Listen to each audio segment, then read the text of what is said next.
e hoje nós vamos trabalhar no grupo de estudos uma teoria muito importante, é a chamada Ticking Bomb Scenario Theory, também conhecida no nosso português aqui bom e surrado português como a teoria do cenário da bomba relógio.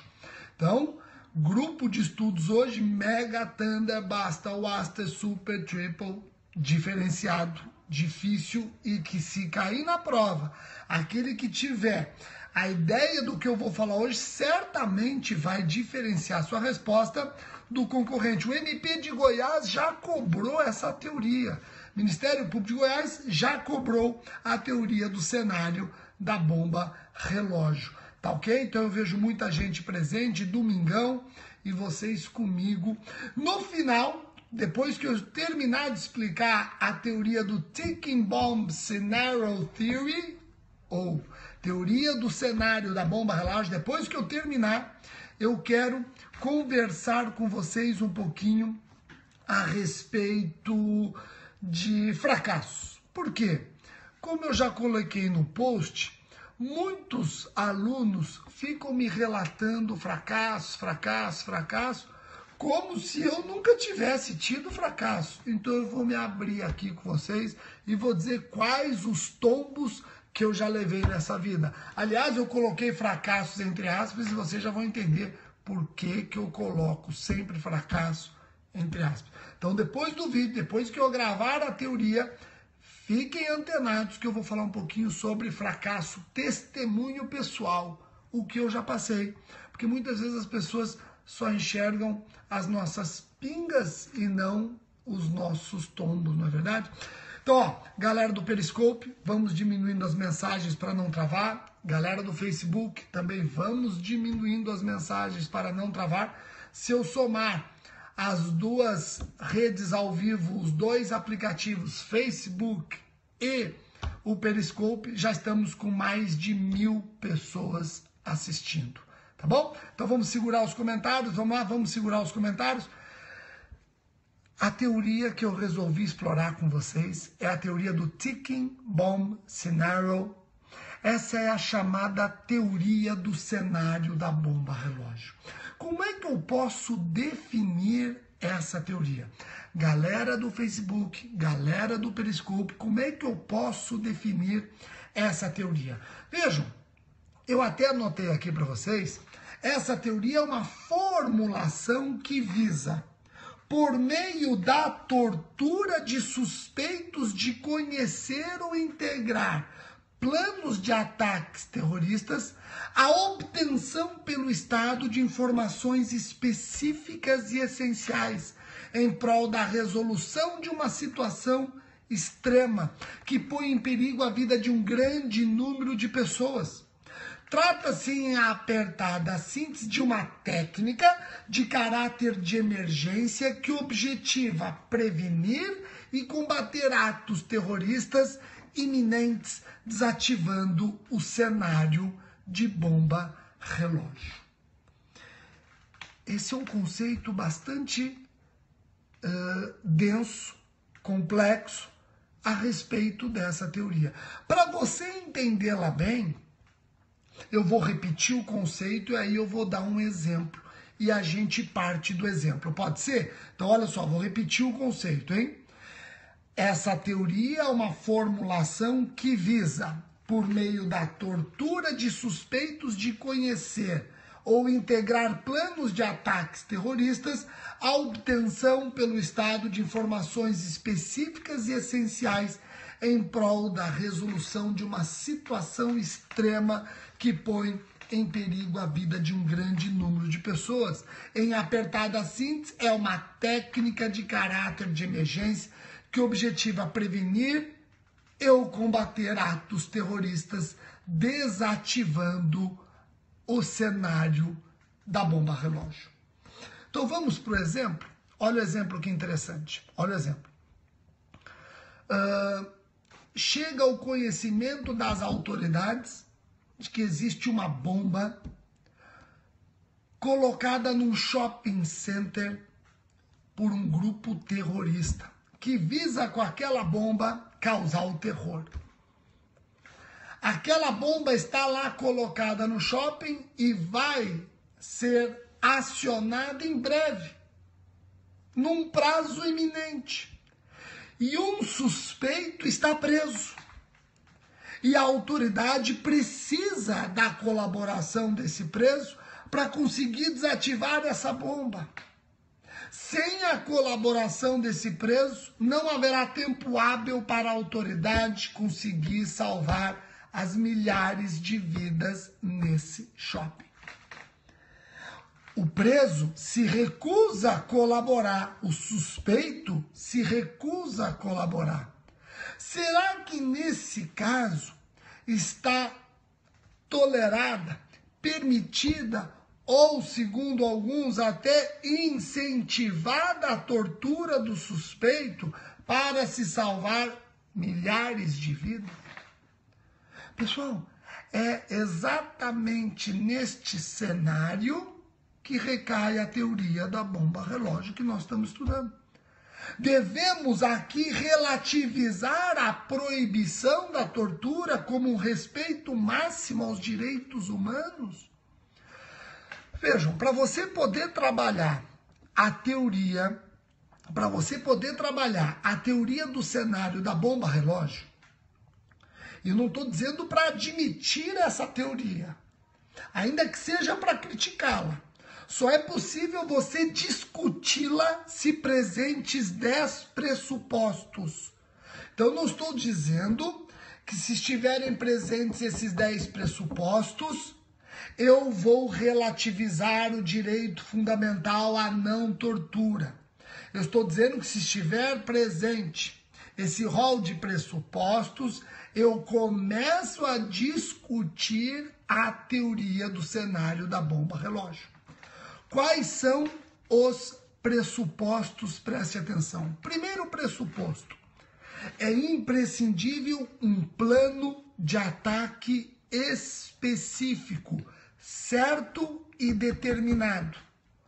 Não se cogita dessa teoria diante de planos vagos, incertos e indeterminados. É imprescindível um plano de ataque específico. Segundo pressuposto, são 10 pressupostos, são 10. O segundo pressuposto: um ataque que irá ocorrer num prazo muito curto, é iminente.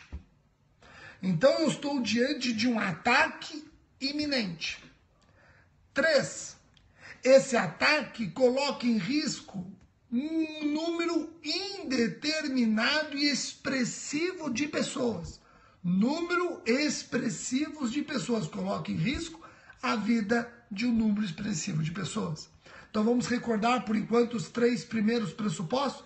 Primeiro pressuposto: tem que existir um ataque específico. Segundo pressuposto: esse ataque tem que ser iminente. Terceiro pressuposto: esse ataque tem que colocar em risco um grande número de pessoas.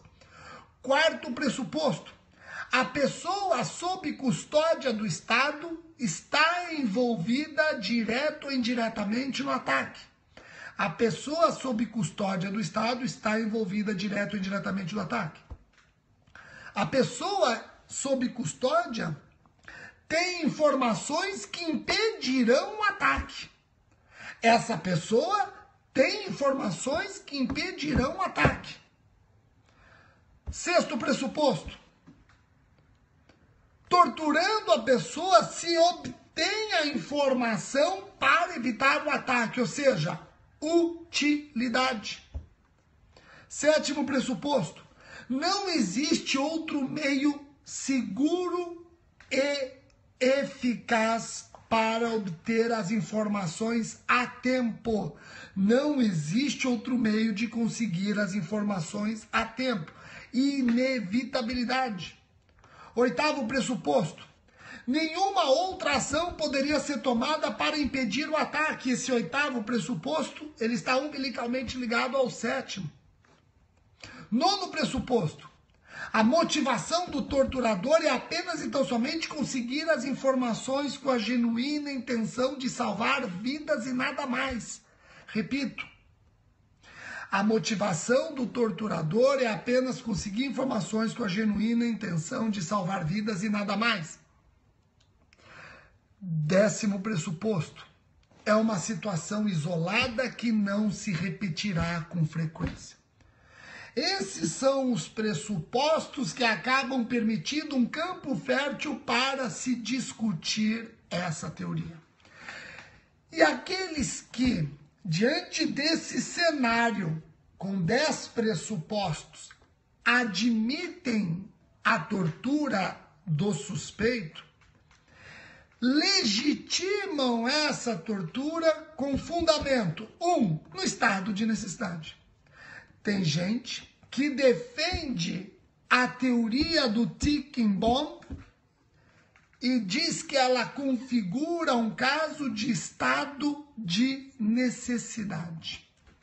Rogério, em resumo, o que diz essa corrente? Essa corrente, ela trabalha com a teoria da decisão racional, também chamada teoria do mal menor. Se eu comparo dentro dessa situação pendular, o que é pior? Torturar o suspeito e salvar milhares de vidas, ou respeitar os direitos humanos do suspeito e deixar milhares de vidas perecerem? Aplicando-se aqui a teoria do mal maior, justifica-se a tortura pelo estado de necessidade. A primeira corrente, então, admite a teoria, enxergando nela um caso de estado de necessidade. Um caso de estado de necessidade. E essa teoria, para essa corrente, pode até ser exagerada. Por exemplo, eles querem que você concorde com eles. E para você concordar com eles, eles dizem, vamos imaginar que colocaram para funcionar uma bomba atômica. E aí, será que você ainda vai defender o direito do suspeito? Eles buscam nos seduzir com esses exemplos catastróficos. Uma outra corrente que admite a aplicação dessa teoria como justificação da tortura, enxerga a legítima defesa de terceiros. Legítima defesa de terceiros. Essa corrente que diz que a tortura, no caso, é uma legítima defesa de terceiros, diz o seguinte, a tortura nesse cenário não constitui uma violação de direitos, já que o sujeito, por haver criado a situação da bomba relógio, perdeu todo e qualquer direito tutelado pelo Estado. Tá ok? Interessante essa segunda corrente. Tem outras correntes ainda que dizem o seguinte, a ação do Estado torturando o suspeito não é estado de necessidade, não é legítima defesa de terceiros, mas esse Estado pode ser autorizado judicialmente a assim agir, pode contar com o tal do mandato de tortura, que pode ser concedido ou por um juiz ou pelo próprio Estado, a autoridade em estados marciais.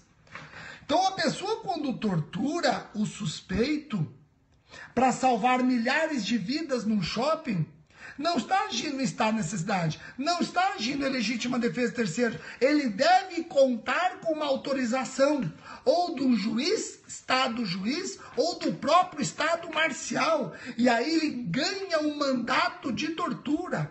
Ou então, ele não tem essa autorização, mas depois que torturou, ele pode justificar a tortura para o Estado juiz e o Estado juiz ratificar a ação dele. Compreenderam? Joia? Bom, agora o que prevalece? O que prevalece? Prevalece principalmente em estados como o nosso se propõe, que é um Estado democrático, social e humanista. Prevalece que nem mesmo esse cenário justifica a tortura do suspeito. É o que prevalece. Prevalece o seguinte, que as práticas da tortura, se autorizadas nesse cenário, vão acabar fomentando um plano de clandestinidade de outras torturas. Nós corremos o risco de manejarmos a tortura como instrumento institucional de combate ao terrorismo, onde não teremos um caso isolado, e sim passará a ser a viga mestra do combate ao terrorismo, a tortura. E aí complica, porque se banaliza. Sabe o que vai acontecer se você eventualmente concordar com a teoria da bomba relógio? Sabe o que vai acontecer? Vai acontecer, talvez, a crítica que hoje recebe a delação premiada. A delação premiada, que era para ser excepcional hoje, acaba sendo, na verdade, a regra no combate a determinados delitos. Amanhã, a tortura vai começar a ser a regra no combate ao terrorismo. Tá ok? Então, é uma situação delicada. É uma situação controversa. Gera indisfarçável controvérsia. Eu não estou aqui pedindo para você concordar com a teoria, também não estou pedindo para você sair por aí discordando. Estou pedindo para você refletir. Aqui nós estamos trabalhando de uma maneira extremamente acadêmica. Não estou preocupado com casos práticos. Eu apenas peço para a gente raciocinar. Adotando-se uma ou outra corrente, é importante eu ser sincero como eu fui aqui e trazer todas as posições. Aqueles que defendem a tortura nesse cenário de 10 pressupostos, eles ou defendem o estado de necessidade, ou defendem a legítima defesa de terceiro, ou defendem o mandato de tortura, ou defendem a ratificação da tortura pelo Estado juiz. Agora, aqueles que discordam, e discordam muito com base na nossa história, a história da humanidade, o medo deles concordarem com isso é que a tortura passe a ser um instrumento institucionalizado na investigação do terrorismo. E se você analisar aqueles pressupostos, alguns pressupostos são muito vagos, ambíguos. Como que eu vou saber se a pessoa tem ou não informação concreta? Como que eu vou saber se a pessoa tem ou não uma informação imprescindível? Como que eu vou saber se sem aquela informação, que eu não sei nem o que é, eu conseguiria desativar a bomba ou não? Então, a humanidade também nos mostra que a guerra ao terrorismo, que é uma guerra, tem que ser levada a sério, obviamente, tem que ser levada a sério, mas nós já vimos muita gente levantando a bandeira da guerra ao terrorismo para destruir governos, que depois, ao fim e ao cabo, não se apurou absolutamente nada. E quem sofreu? Os civis. Bom, eu aqui não vou tomar partido, eu apenas quero que vocês tenham de forma honesta as 2, as 3, as 4 correntes, para no dia da prova você ter material suficiente para discorrer sobre tudo isso. Nós estamos lançando um livro sobre a lei antiterrorismo. Eu, Fábio Roque, a Débora Almeida, uma grande doutrinadora, estudiosa do Rio Grande do Sul, excepcional. Aliás, todo este vídeo eu fiz com base no material que ela coloca no nosso livro. Luiz Flávio Gomes também faz parte do livro. E eu também vou colocar essa teoria nas próximas edições do meu Penal Geral. Eu vou começar a trabalhar essa teoria nas próximas edições do meu Penal Geral, tá ok? Lá nas partes em que eu discuto as excludentes da ilicitude, eu vou falar da teoria do cenário da bomba relógio, tá ok? Eu quero dizer que amanhã finalmente sai o livro Tráfico de Pessoas. Então amanhã fiquem espertos, galera do Periscope, galera do Facebook. Amanhã finalmente sai o livro Tráfico de Pessoas, artigo por artigo, comentado por mim e pelo Ronaldo Batista Pinto. Amanhã sai pela editora Juspódio, então fiquem espertos. E eu quero terminar o vídeo. Peço para vocês diminuírem, por favor, as mensagens. Eu quero terminar o vídeo falando um pouco do meu testemunho, dos meus fracassos, até para vocês entenderem que aquilo que eu comento nos vídeos, ou seja, não tem uma pessoa bem-sucedida que não tenha no seu passado uma série de fracassos, para vocês verem como isso não é mentira. Então vamos lá, deixa eu conversar com vocês rapidamente. Eu peço para diminuir um pouco as mensagens para ficar mais fácil aqui. Olha só, eu quero testemunhar primeiro uma coisa. Quando eu passei no concurso do MP, eu queria dar aula. E eu fui procurar um curso preparatório para concurso na cidade que eu morava.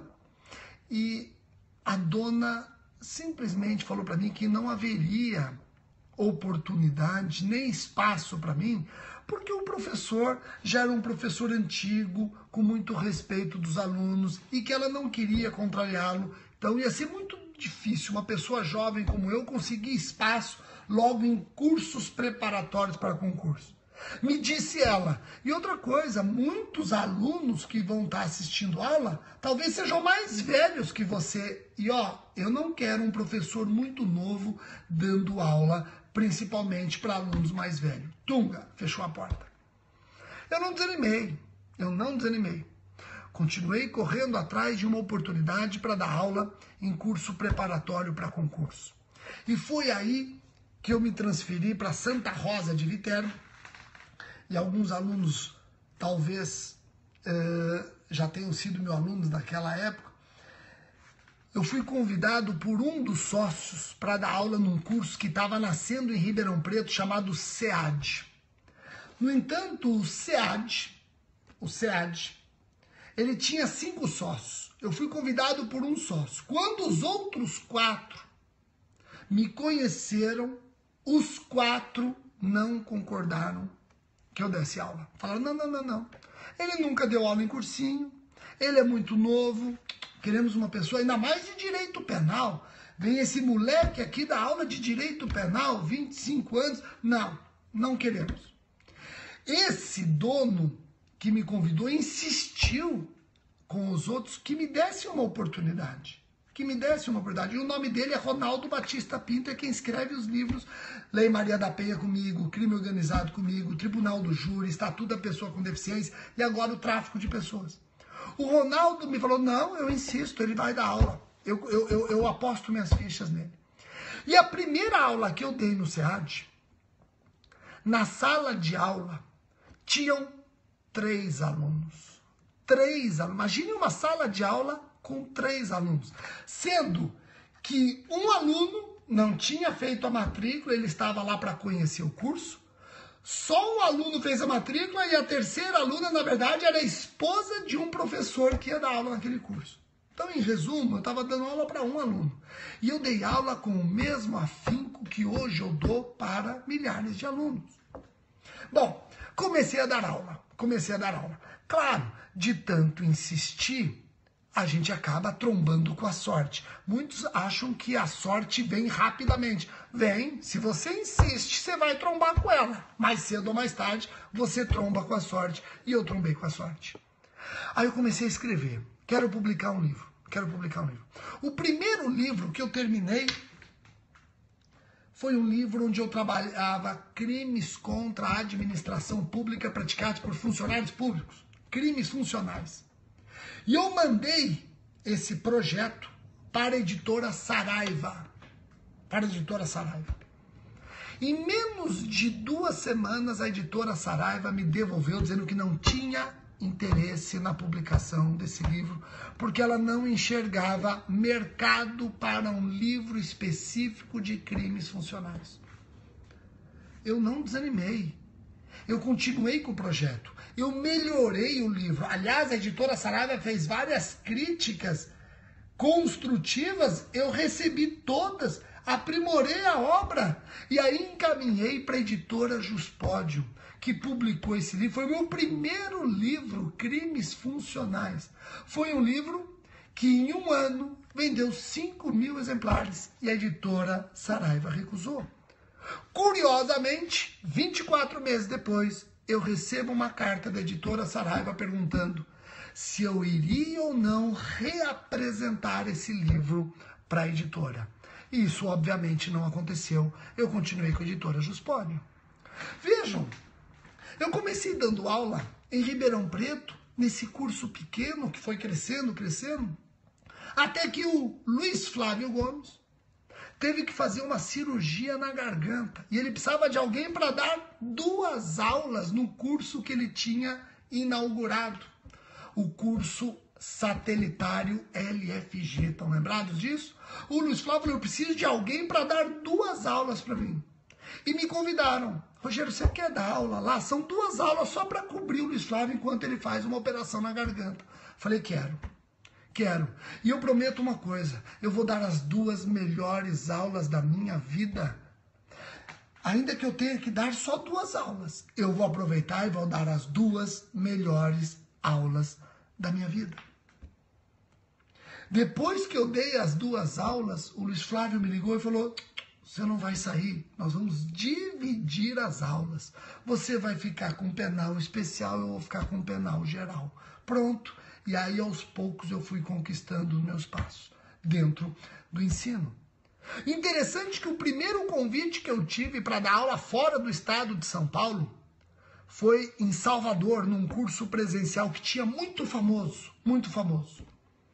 E o meu primeiro, ninguém me avisou. Eu fui lá em outubro dar aula, o dono me apresentou para os alunos como substituto do professor deles que tinha saído. Quem era o professor deles que tinha largado a turma por um desacordo contratual? Quem era? O Fernando Capês. Então eu cheguei lá para substituir o Fernando Capês e eu nem sabia disso. Porque havia uma questão, uma divergência contratual e ele largou o curso. Quando ele me apresentou para os alunos como substituto do Capês, 30% da classe levantou e foi embora. 30% da classe levantou e foi embora. Eu não sei se tem alguém aqui daquele fatídico dia 17 de outubro de 2003. Eu nunca mais esqueço a data. 17 de outubro de 2003.